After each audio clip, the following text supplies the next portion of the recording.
Hello student, Aakash inter college Husainganj Fatehpur.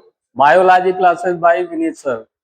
Student, आज हम इस क्लास में मादा युग्मकोद्भिद यानी भ्रूण कोश का परिवर्धन कैसे होता है इसके बारे में जानकारी करें।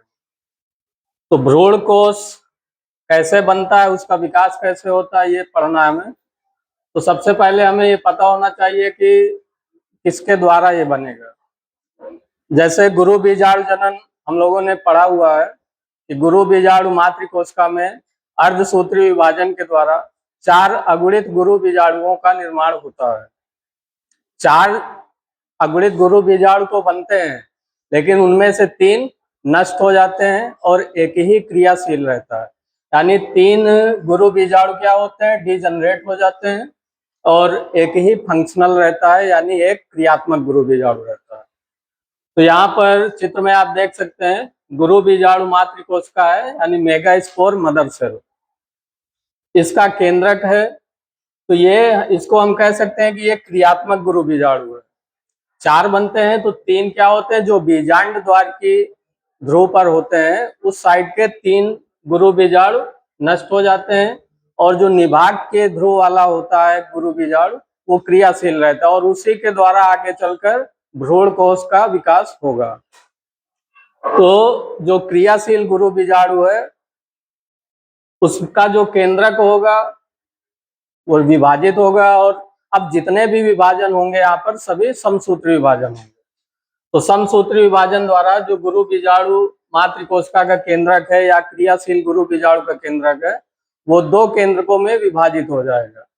अब दोनों केंद्रक क्या है कि दोनों विपरीत ध्रुवों पर चले जाएंगे। एक केंद्रक चला जाएगा बीजांड द्वार वाले ध्रुव की तरफ और एक चला जाएगा निभाग वाले ध्रुव की तरफ। ऐसा क्यों होगा? क्योंकि बीच में एक बड़ी सी रिक्तिका बन जाएगी। तो उस रिक्तिका के बन जाने के कारण दोनों केंद्रक जो होंगे वो अलग अलग ध्रुव की ओर होंगे। पहला समसूत्र विभाजन के बाद में 2 केंद्रक बन गए।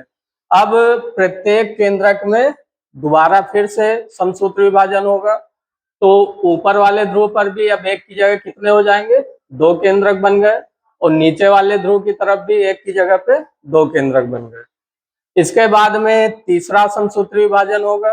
तो तीसरा समसूत्री विभाजन जब होगा तो वहां पर अब बीजांड द्वार वाले ध्रुव की तरफ भी 4 केंद्रक और निभाग वाले ध्रुव की तरफ भी 4 केंद्रक हो जाएंगे और बीच में एक बड़ी सी रिक्तिका है। इतना होने के बाद अब क्या होगा कि दोनों ध्रुव अभी 4-4 केंद्रक हैं दोनों ध्रुवों पर, तो अब उनमें से एक एक केंद्रक मध्य की ओर आएगा। बीजांड द्वार वाले ध्रुव से एक केंद्रक और निभाग वाले ध्रुव से एक केंद्रक मध्य कोशिका में आएगा। उन केंद्रकों को हम ध्रुवीय केंद्रक कहेंगे। क्यों कहते हैं? क्योंकि वो दोनों ध्रुवों से आते हैं केंद्रक, इसलिए वो ध्रुवीय केंद्रक कहलाएंगे, यानी पोलर न्यूक्लियाई। इसके बाद में जितने भी केंद्रक हैं, दोनों ध्रुवों पर 3-3 केंद्रक है, मध्य में 2 आ गए। तो वहां पर क्या होगा, भित्ति का निर्माण होगा। जो बीजांड द्वार वाला ध्रुव है उधर की ओर के जो केंद्रक है उनके बीच में भित्ति का निर्माण हो जाने से अंडुपकरण बनेगा।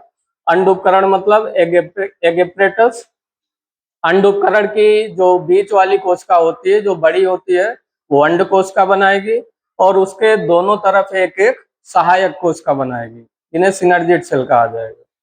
जो निभाग वाले ध्रुव की तरफ के 3 केंद्रक थे उनमें भी भित्ति का निर्माण होगा और वे कोशिकाएं बन जाएंगी प्रतिमुख कोशिकाएं, एंटीपोडल सेल।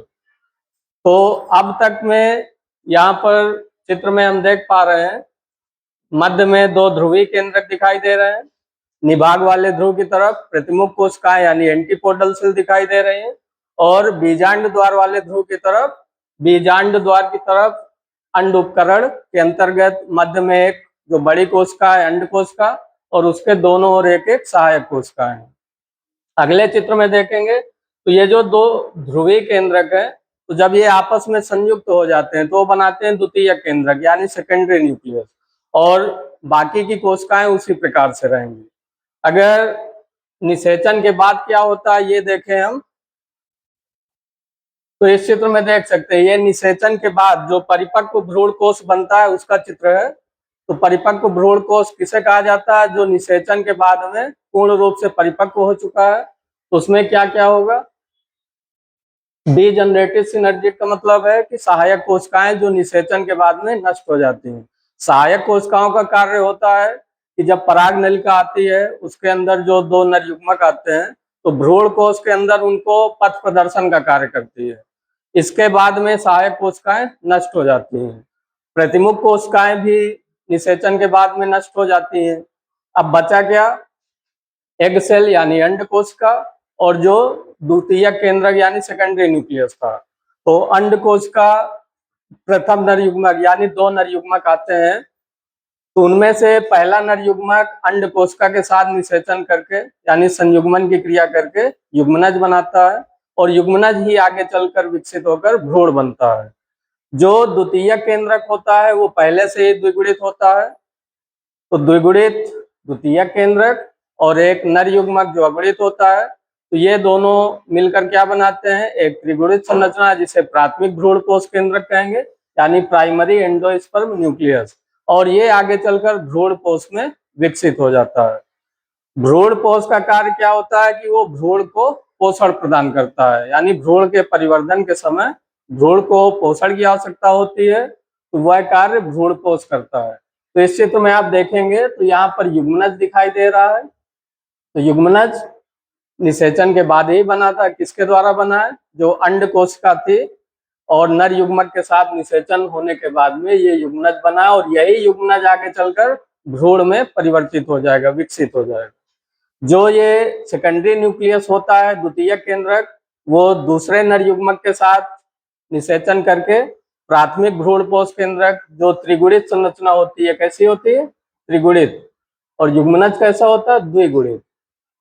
तो त्रिगुणित संरचना जो बनती है वो प्राथमिक भ्रूण कोश केंद्रक है और यही आगे चलकर भ्रूण कोश में विकसित हो जाएगी।